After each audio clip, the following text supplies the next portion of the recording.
Check. Work progress? Check. Going home early? Check. The sun was now closer to the horizon than when Gio started out, and a few blue-sailed crowds sailed across, as if someone was orchestrating a postcard-perfect moment. On days like this, a walk could only do him good.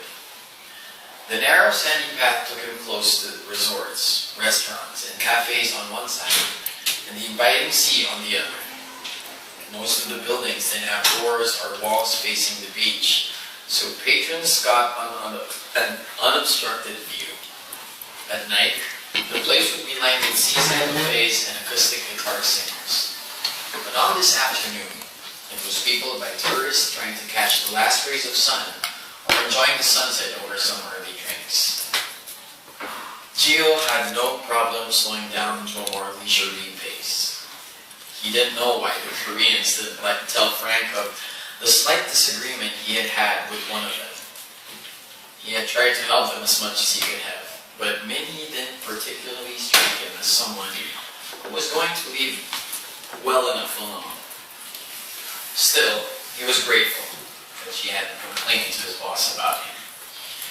In fact, he was still thinking about Frank's phone call and trying not to feel so guilty when he saw a pair of creamy shoulders hunched over at a crepes place. Gio recognized Minhee's profile. She was seated at the open bar and looked to be doodling on something. As a server approached to bring her order, she looked up. He didn't know why he stopped by the road. He was just a few feet away from her, and he could hear every bit of their conversation. So, ma'am, how long will you be in Boracay?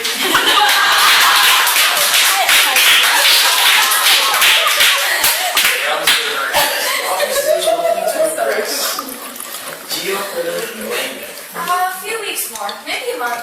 He heard Minhee reply. She had a big smile on her face, open and animated. Maybe she wasn't as bad as he had imagined her to be. The server was impressed. Ma'am, you must be rich to have a very long vacation. Minhee laughed and leaned forward. Don't tell anyone, but I have a sister who took over the family business, a huge chain of hotels. I'm here in the Philippines to plot my next move. The server looked even more surprised and even a little nervous at this admission.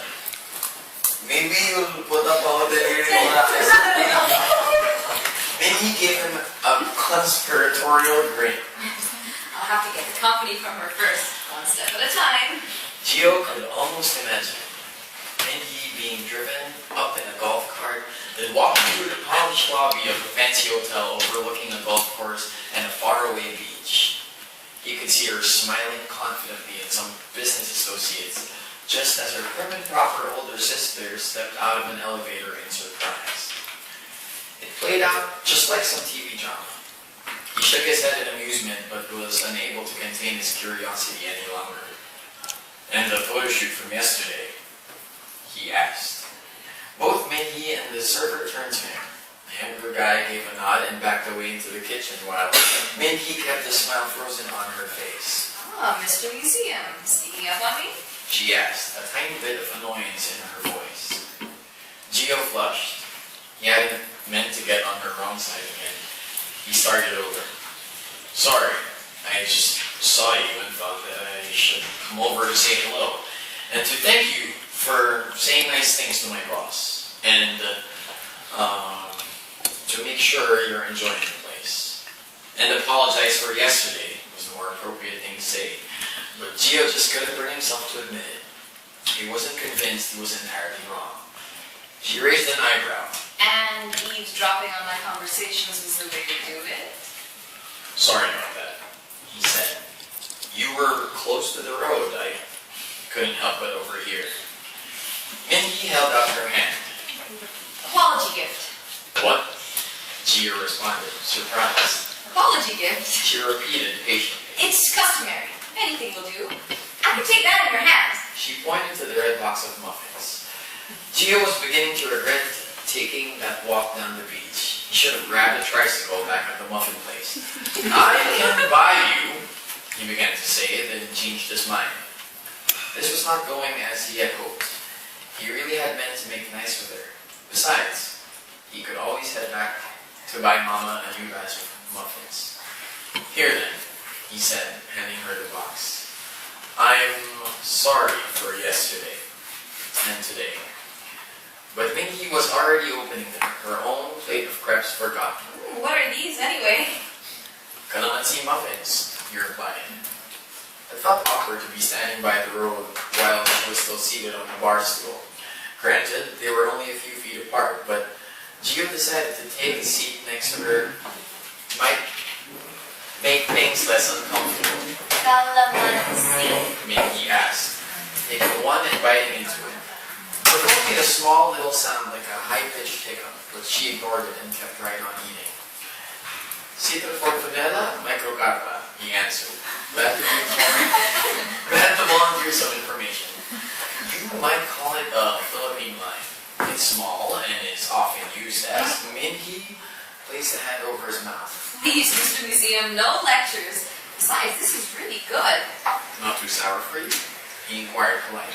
Not at all. She replied. Just a bit, but I like it. She set it down on her plate. Gio could see what she had been doodling on a napkin. He pointed to the curvature of his spoon.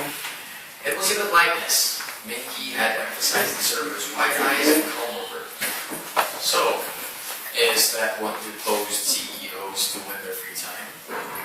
Minky's lips stretched in a small smile. Everyone needs a hobby. Hostile takeovers can be so stressful. And yesterday's shoot. What was the current story for that? Oh, well, I have a grandmother who thinks I'm dead, and Doc Young is sending her proof that I'm alive and well. She replied with a perfectly straight face. You're a good liar, Gio told her. Minky rolled her eyes. I don't know if you just complimented me or insulted me. Have you always been this sensitive? Gio shook his head vehemently. No, I'm sorry. I didn't mean to insult you. Really, I didn't. And have you always been this gullible? She grinned. A word of advice for you, Mr. Museum. You're actually not bad if you stop being boring. I think we can even be friends. Lighten up.